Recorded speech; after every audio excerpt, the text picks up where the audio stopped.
যে বউ মাছ মারি খাও, হলো প্রতিবার আমরা মাছ মারি খাই, এবার মাছ মারি খেলাম। আমি বললাম মানুষের দিকে মাছ মারি খেলে কি হবে, ঝগড়া করবেন না, কয় আমরা জমির ভাগ পাই, তা মাছ মারি খাও।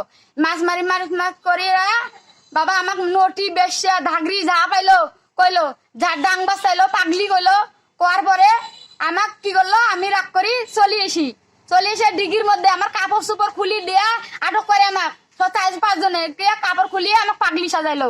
পাগলি সাজাইয়া বাবা আমি বাবার বাড়ি কান্দে কুন্দে গেলাম, পরে আমাকে বিলি গেল, পরে আর আসলাম না। পরে চন্দন আছে না অম্বি পাগলের বেটা, ওই চন্দন কি করলো, বিশ্বনাথ আমাক কি করলো, ওখানে করলো, ওখানে আটক করে ওর মা ভাই লক্ষ্মী রানী, ওর মা চন্দন পাগলের মা লক্ষ্মী রানী আমাকে আটক করলো। আটক করার পরে আমি কই বউ নি আমি না যায় বাবা, গেলাম বাড়ি অসুস্থ হয়ে গেছি।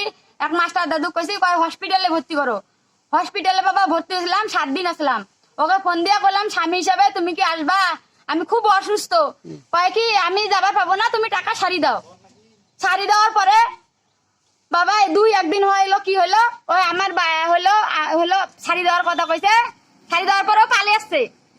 আমার ভাইয়া ও ফির মানুষ ধরছিল পিছনে, পরে আমার ভাইয়া ফোন দিছে পুরাটাকে ভিডিও করেন বাবা, তারপরে আমার দোষ থাকলে আমাকে মারবেন না, কার হাতে দিবেন। তখন ও পালিয়ে আসলো। পালিয়ে আসার পরে হইলো আমার বাড়ি যায়, একদিন আসলো, মানুষ কয় কি কাকুলি রানী চিনেন, ওর আমি স্বামী হই।